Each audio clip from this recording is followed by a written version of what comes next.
very much like a war. We impose casualties and we take casualties. It has a very high price, and there are winners and there are losers. Right now, the losers are the American people. We imprison at rates greater than any other country in the world, except perhaps for Russia. We imprison a higher percentage of our black people than South Africa did during apartheid.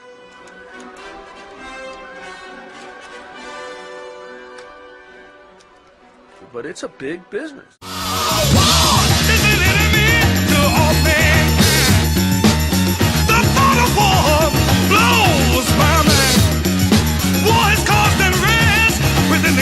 Generation, induction, then destruction. Who wants to die? Oh, war! Good God, y'all. What is it good for? Absolutely. Never. Said. War. Yeah. What is it good for? Absolutely. Never. Listen to me. War. It ain't nothing but a heartbreaker. War. That's the Undertaker. Oh, war has shattered many young men's dreams.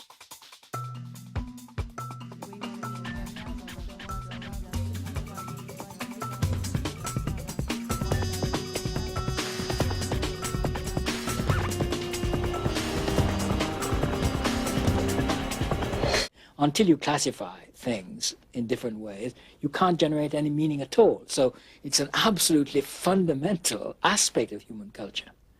What is, of course, important for us is when the systems of classification become the objects of the dispositions of power. We must have a clear picture of what the war on drugs is doing.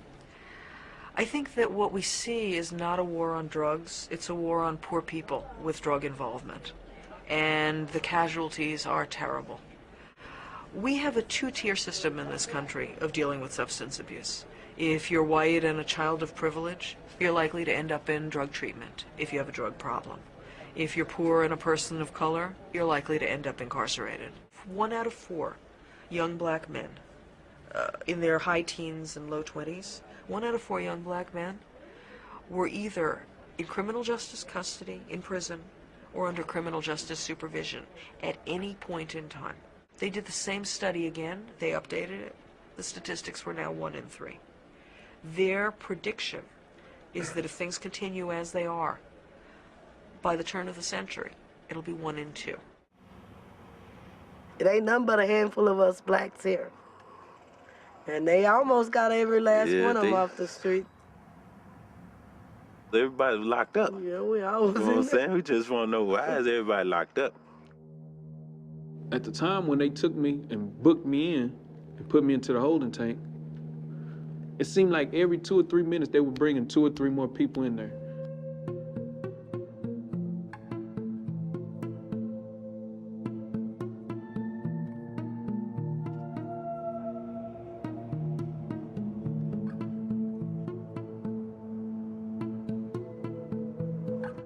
Truth of the matter is that the media, large corporations, the people who control politically our country today, do not want you to participate.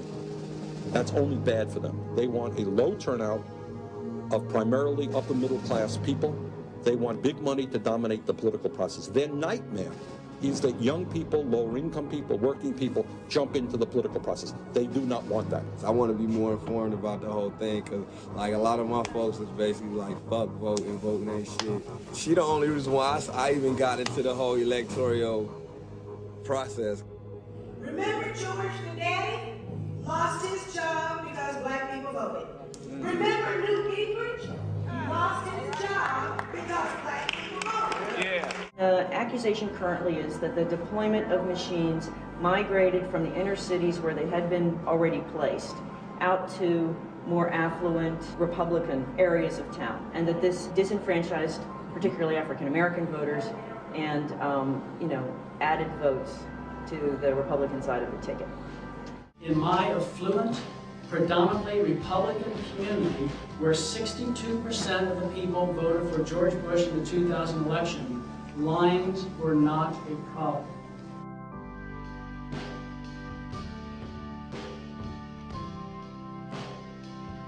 I agree with millions of American citizens that no American should have to wait 4 hours to cast a vote. I don't believe the American people, even to this day, really understand what happened in Florida 2000. At every precinct, there's something called the voter list. And if your name is not on the voter list, then you're not allowed to vote. 5 months before the 2000 election, Jeb Bush, governor of Florida, and Katherine Harris, his Secretary of State, ordered the removal of 57,000 voters from the voter rolls. Supposedly, these were felons, criminals not allowed to vote. In fact, 97% were innocent.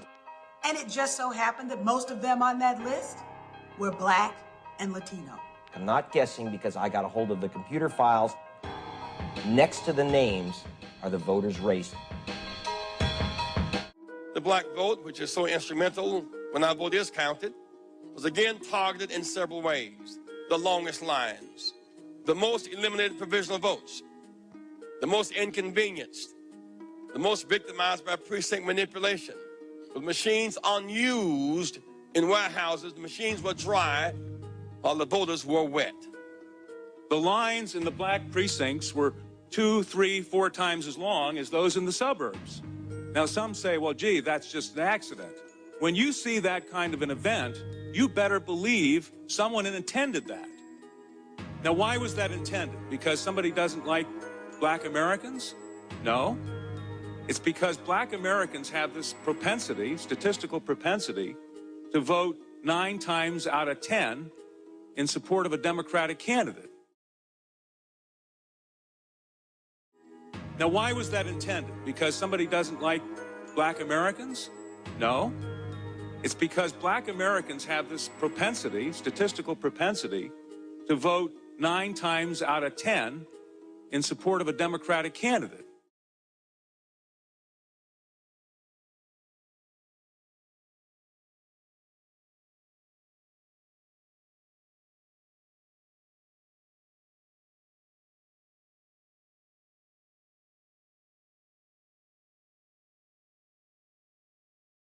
Dr. King came by and said, John, don't worry. We were making from Selma to Montgomery. The Voting Rights Act would be passed. And he was right. 2 weeks later, we marched all the way from Selma to Montgomery. And President Johnson signed the Voting Rights Act into law on August 6, 1965. The Voting Rights Act changed America. Not just the South, but it changed America. It transformed Southern politics. When black people started registering and voting.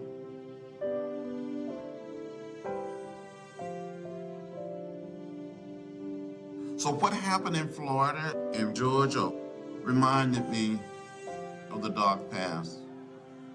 I just felt like I was living my life all over again, like I passed this way once before.